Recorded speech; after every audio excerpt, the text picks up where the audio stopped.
Narito ang iyong lingguhang horoscope para sa Libra para sa araw ng February 8 hanggang February 14. Sa pagsisimula ng linggo sa February 8, mararamdaman mo ang isang malakas na pagnanais na magkaroon ng balanse at kapayapaan sa lahat ng aspeto ng iyong buhay. Ang enerhiya ng kalawakan ay nagtutulak sa iyo na ayusin ang anumang gulo o hindi pagkakaunawaan na namamagitan sa iyo at sa mga taong mahalaga sa iyong puso mula February 8 hanggang February 14.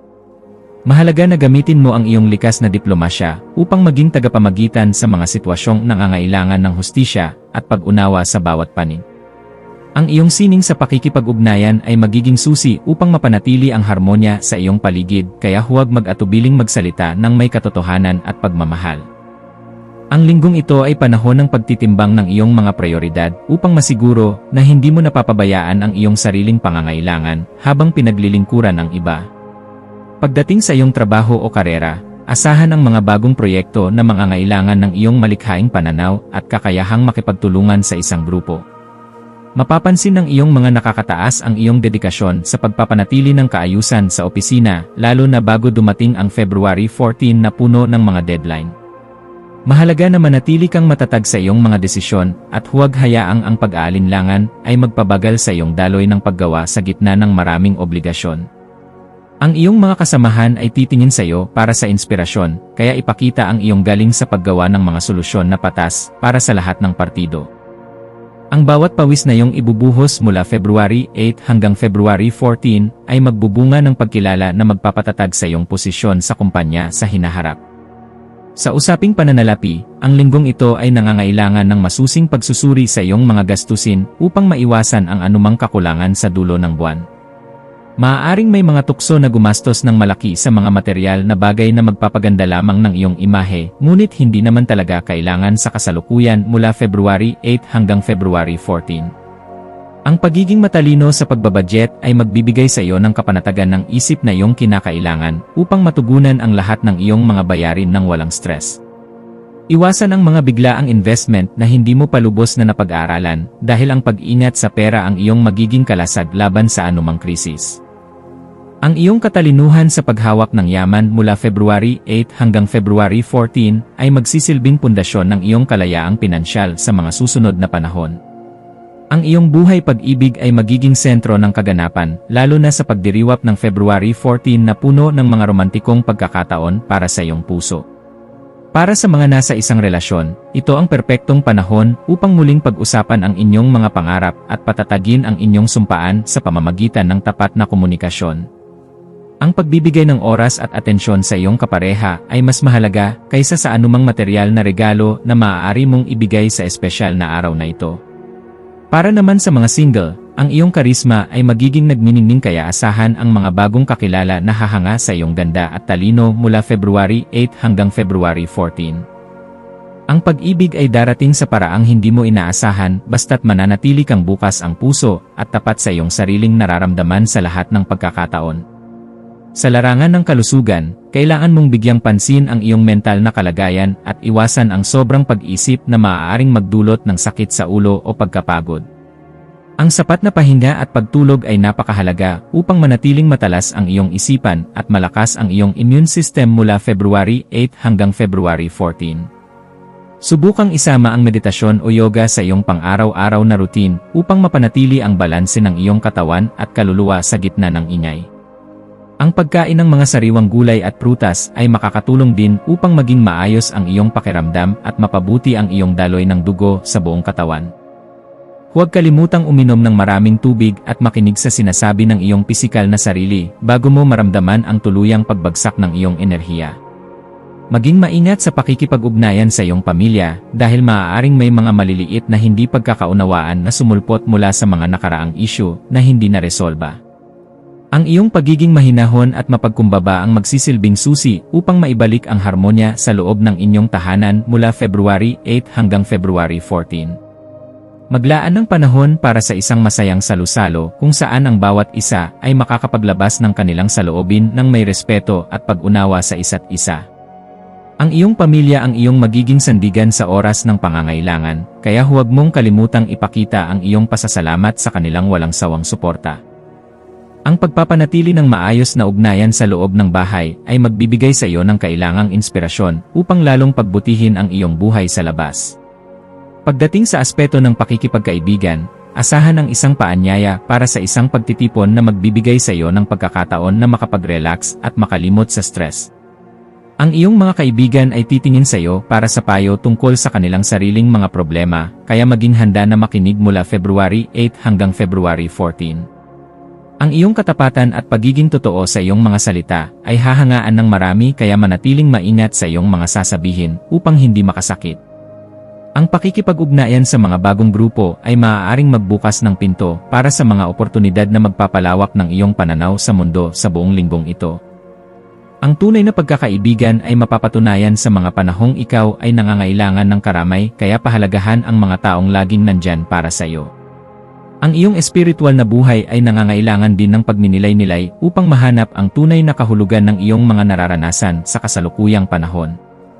Ang paghahanap ng panloob na kapayapaan ay makakatulong sa iyo na magkaroon ng mas malinaw na direksyon sa iyong mga pangarap mula February 8 hanggang February 14. Maglaan ng ilang minuto sa bawat araw upang magpasalamat sa lahat ng mga biyaya na iyong natatanggap, maliit man o malaki, sa iyong paglalakbay. Ang pagkakaroon ng positibong pananaw ay makaakit ng mas maraming swerte sa iyong landas, kaya iwasan ang mga negatibong kaisipan na sumisira sa iyong aura. Ang iyong pananampalataya ang magbibigay sa iyo ng lakas na kailangan mo upang malampasan ang anumang balakid na darating sa iyong buhay sa buong linggo. Sa aspeto ng iyong mga libangan o hobbies, ito ang tamang panahon upang tuklasin ang iyong pagiging malikhain sa pamamagitan ng sining, musika, o pagsusulat.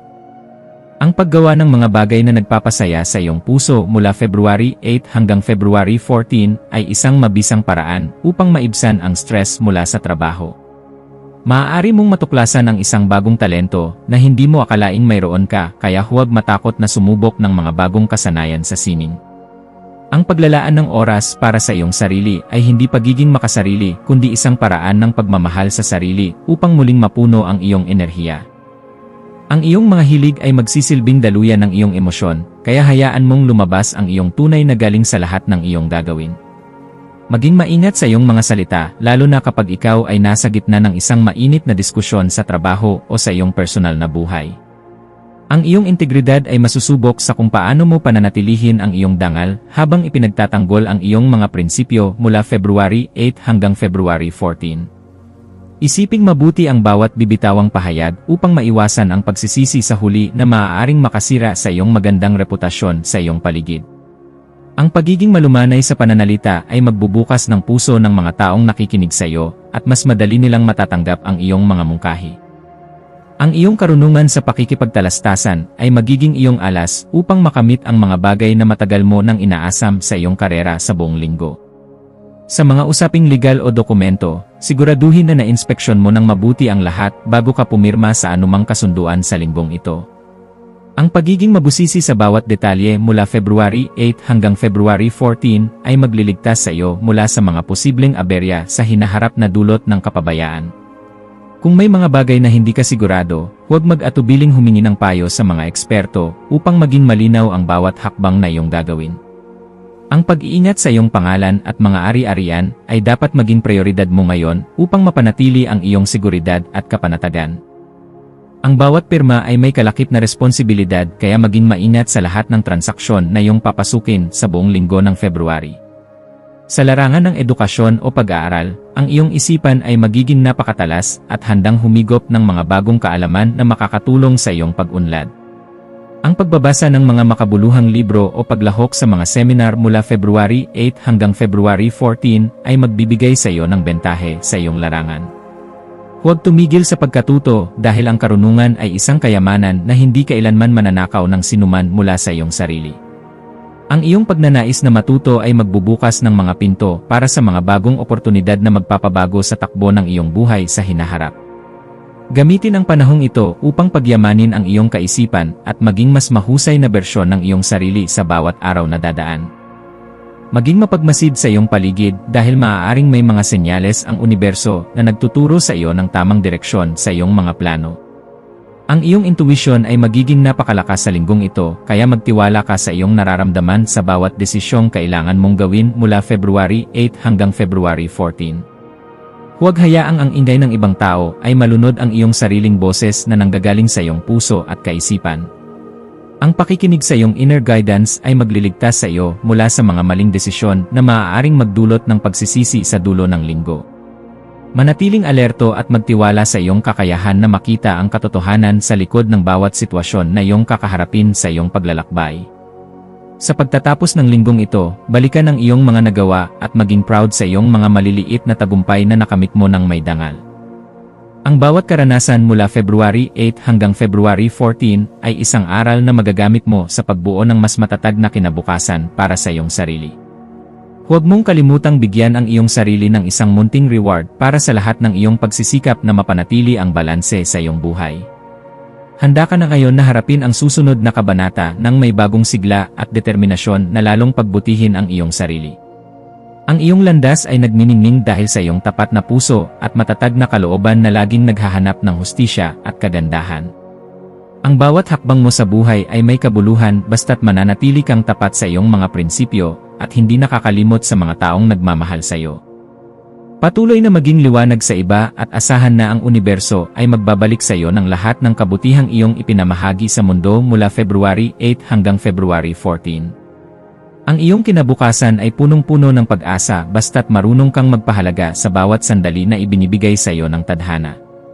Manatiling positibo at laging isipin na ang bawat pagsubok ay may katapat na tagumpay na magpapatibay sa iyong pagkatao.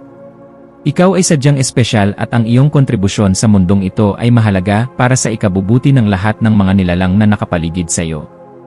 Ang maswerteng numero para sa iyo sa buong linggong ito ay 6 dahil ito ay sumisimbolo sa balanse at harmonya sa buhay. Habang ang kulay na rosas ay magbibigay sa iyo ng karagdagang karisma at pagmamahal sa lahat ng iyong pakikipag-ugnayan mula simula hanggang sa katapusan ng linggo.